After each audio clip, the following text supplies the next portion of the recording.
प्रभु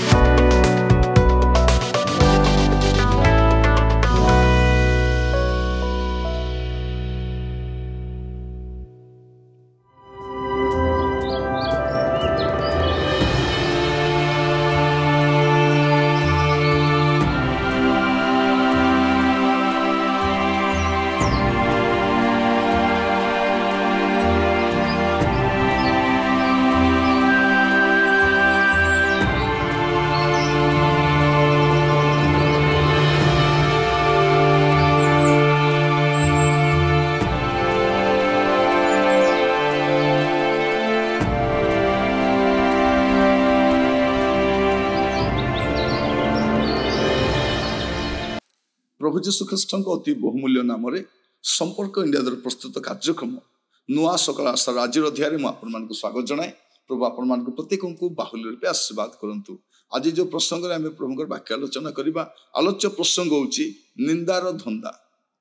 निंदार धंदा ए निंदार धंदा जाको धरला से लोक आग को बढ़ी पार ना, निजे कष्ट पाइब अन्य मान भी कष्ट देवे। निंदा करिवार जो स्वभाव जो मो जीवन आसी जाए, आम जीवन आसी जाए, आमको कलुषित कर दिए, आम पाई दुर्नाम आने, आम पाई समस्त प्रकार अमंगल आम भितर माड़ी आसे। मु जनक कथा कहवाई चाहे गणना पुस्तक तार 12 पर्व तार प्रथम 2 पद जो देखा मूसा एक कुशिया स्त्री की विवाह करथिले। एणु मरियम और हारण से कुशिया स्त्री सकाशु मूसा विरोध में कथा कहले। से माने कहले सदाप्रभु की केवल मूसा सहित कथा कही अच्छी, से कि आम सहित मध्य कथा कही ना, मात्र ये कथा सदाप्रभु शुणिले।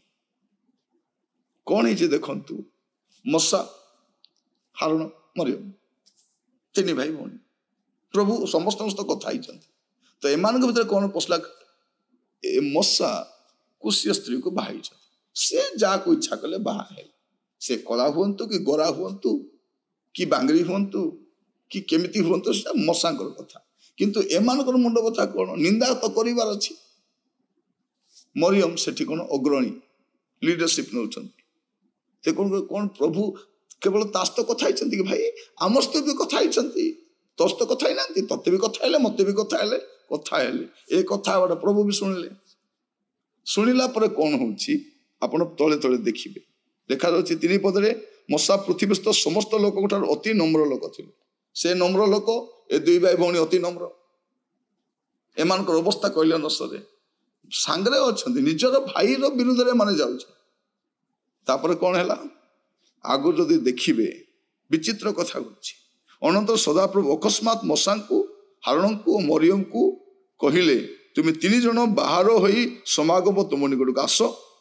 तो से 3 जन बाहर होई आसिले, सेतेले सदाप्रभु मेघस्तंभ ओह्लाई तंबू द्वार रे छिड़ा होई हारण को मरियम को डाकिले। तो से माने दुहे बाहर होई आसिले। तेबे से कहिले आमर वाक्य शुण, जेबे तुमान को मध्य कई भविष्य वक्ता थाए, तेबे आमे सदाप्रभु कौन दर्शन द्वारा ता प्रति अपना को प्रकाश करिबा, आमे स्वप्न द्वारा ता सहित कथा हेबा। आंबर सेवक मूसा तद्रूप नुहे, से आंबर समस्त गृह मध्य विश्वास पात्र। आमे ता सहित गूढ़ वाक्य नुहे, मात्र मुखामुखी प्रकाश्य रूपे कथा कहवा और से सदाप्रभुଙ୍କର आकार दर्शन करिबो। ए तो तुम्हें माने आमर सेवक विरुद्ध रे मूसा विरुद्ध रे कथा कहवाकू कहीं भीत हेलो नाही। एई रूपे सेमान प्रति सदाप्रभु क्रोध प्रज्वलित हैला। तोहिरे से प्रस्थान कले। एते स्टोरी आप आगो को देखिए, एते स्टोरी मूसा जानी ना, भावुचंती मोर भौणी भल, मोर भाई भल, मो प्रति भारी भल, देखला बेलके 2 जन भितर चलई। ए निंदार धंदा धरी एमानकु जेतेले मूसा को निज भाईटा तो ताकू भल पाउछंती, किंतु ए स्त्री को देखिले एमानकर मन उणा ही जाउछ। प्रिय भाई भौणी मान, जेतेले निंदार भूत धरिबो जने लोक को, से निंदा करने को आरंभ कला माने परवर्ती समय केवल निंदा निंदा करी करी जीव से। ए निंदार धंदा बड़ मारात्मक। परवर्ती समय आप देखिए 11-10 पद देखिए, तो तंबू पर मेघ स्थानांतरित हैला। आ देख मरियम कुष्ठग्रस्ता हिमतुल्य श्वेत पुणी हारण ମରିୟମ କହୁନାହାନ୍ତି ଦେଖ ସେ କୁଷ୍ଠଗ୍ରସ୍ତ, 2 ଜଣ କୁଷ୍ଠଗ୍ରସ୍ତ ହେଇଛନ୍ତି। କଣ ପାଇଁ? ନିନ୍ଦା କରିଛନ୍ତି। ପ୍ରିୟ ଭାଇ ଭଉଣୀ, ନିନ୍ଦା କରିବା ଗୋଟେ ପାପ ଅଟେ, କିନ୍ତୁ ଆମେ ଅନେକ ଥର ପ୍ରଭୁଙ୍କ ଦାସ ଦାସୀ ମାନଙ୍କୁ ନିନ୍ଦା କରୁ, ବଚସା କରୁ, ସମାଲୋଚନା କରୁ, ତର୍ଜମା କରୁ, ଅଭିଷେକ ନେଇ ତୁଳାତୁଳି କରିଥାଉ। ପ୍ରଭୁ କହିଲେ ତୁମେ ଭାବବାଦୀ, କିନ୍ତୁ ମୋର ମଶା ଭାବବାଦୀ ନୁହେଁ, ମୁଁ ତା ସହିତ ମୁଖାମୁଖି କଥା ହେଇଛି। ପରମେଶ୍ୱର ଜଣେ ନମ୍ର ଲୋକକୁ ଉଠେଇବା ସମୟରେ ଆମେ ତାର ପାରିବାରିକ ଜୀବନ, ତାର ବ୍ୟକ୍ତିଗତ ଜୀବନ, ତାର ସାମାଜିକ ଜୀବନ ବିଷୟରେ ଚର୍ଚ୍ଚା କରିବା ବା ସେମାନଙ୍କ ବିଷୟରେ ଆଲୋଚନା କରିବା ଆମର କାର୍ଯ୍ୟ ନ ହଉ। ପ୍ରଭୁ ଆଜି ଆପଣମାନଙ୍କୁ କଥା ହଉଛନ୍ତି, ଯଦି ଏ ନିନ୍ଦାର ଧନ୍ଦା ଧରିଛନ୍ତି, ଅନେକ ଲୋକ ଦେଖିବେ ମୋବାଇଲ ଧରି ତା କଥା ଚଲେଇଥିବେ, ବସିଲେ ତା କଥା, ଉଠିଲେ ତା କଥା, ସେ ପରଚର୍ଚ୍ଚା କରିବା, ଏଇଟା ଏମାନଙ୍କୁ ଗ୍ରାସିଛି। ଯଦି ନିନ୍ଦାର ଧନ୍ଦା ଧରିଲା ଆପଣ କଷ୍ଟ ପାଇବେ। ଲାଷ୍ଟକୁ କଷ୍ଟ ହେଲେ କିଏ ପ୍ରାର୍ଥନା କରିବେ? ମଶା ଏକ ପ୍ରାର୍ଥନା କରିବେ।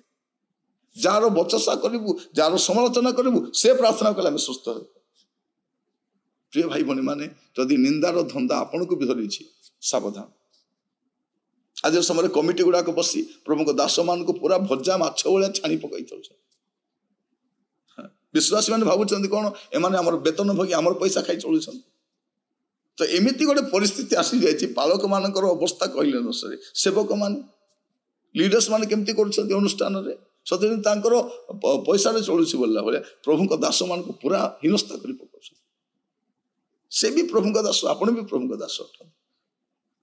ପ୍ରିୟ ଭାଇ ଭଉଣୀ ମାନେ, ଅନ୍ୟ କାହାରିକୁ ତର୍ଜମା କରିବା ସମୟରେ ସାବଧାନ। ଏ ନିନ୍ଦାର ଧନ୍ଦା ଯେତେବେଳେ ପ୍ରବେଶ କରେ, ଅନେକ ଦେଖିବେ କେବଳ ସେଇଥିପାଇଁ ଗୋଟେ ପ୍ଲାନିଂ ମିଟିଂ ଥାଏ।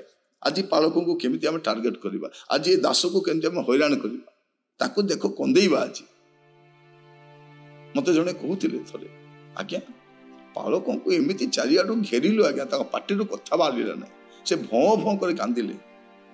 ସେ କାନ୍ଦୁଥାନ୍ତି, ଆମେ ଗୋଟିଏ ଗୋଟେ କହୁଥାଉ, ବାରେ ବା, ଗୋଟେ ମଣ୍ଡଳୀ ସମସ୍ତେ ମିଶି ଯଦି ଗୋଟେ ପାଳକର ଯତ୍ନ ନେଇ ପାରୁନାହାନ୍ତି, ଏତେ ସେବା କାର୍ଯ୍ୟରେ ଏପ୍ରିସିଏଟ କରିପାରୁନାହାନ୍ତି, କଣ କରୁଛନ୍ତି? କେବଳ ନିନ୍ଦା କରି। ପ୍ରିୟ ଭାଇ ଭଉଣୀ, ତାର ପରିଣାମ ଅଛି। ପ୍ରଭୁଙ୍କର ଦାସ ମାନଙ୍କୁ ସମାଦର କରିବା ପାଇଁ, ଯତ୍ନ ନେବା ପାଇଁ ମଣ୍ଡଳୀ ଅନୁଷ୍ଠାନ ଦାୟିତ୍ୱବାନ ହେବା ଦରକାର। ମଝିରେ ମୁଁ ଶୁଣୁଥିଲି ଗୋଟେ କାର୍ଯ୍ୟକାରୀକୁ କାଢିଦେଲେ, ଗତ ବୟସ୍କ ଲୋକ, ବୃଦ୍ଧା ବୟସରେ ଏବେ ସେ କୋଉଠି ଯେ କାମ କରିବେ। ଆମେ ସାବଧାନ ହେବା, ପ୍ରଭୁଙ୍କ ଦାସ ମାନଙ୍କୁ ତର୍ଜମା କରିବା ପାଇଁ। ନିନ୍ଦାର ଧନ୍ଦା ଛାଡନ୍ତୁ। ଆପଣଙ୍କ ଘରେ ପ୍ରଭୁଙ୍କ ଦାସ ମାନଙ୍କୁ ସମାଲୋଚନା କରିବା, ଅନୁଷ୍ଠାନରେ, ସଭା ସମିତିରେ, କମିଟିରେ, ଏହା ଛାଡିବା ଦରକାର। ମରିୟମ ଆଉ ହାରୁଣଙ୍କୁ ମନେ ରଖିବେ, ପରମେଶ୍ୱରଙ୍କୁ ଏହା ଭଲ ଲାଗିଲାନି। ପ୍ରଭୁ ଆପଣମାନଙ୍କୁ ବୁଝିବା ପାଇଁ ସାହାଯ୍ୟ କରନ୍ତୁ। ପ୍ରାର୍ଥନା କରିବେ। ଅନୁଗ୍ରହକାରୀ ପିତା ପରମେଶ୍ୱର, ଆପଣଙ୍କ କତିକି ଆସୁଛି ପ୍ରଭୁ।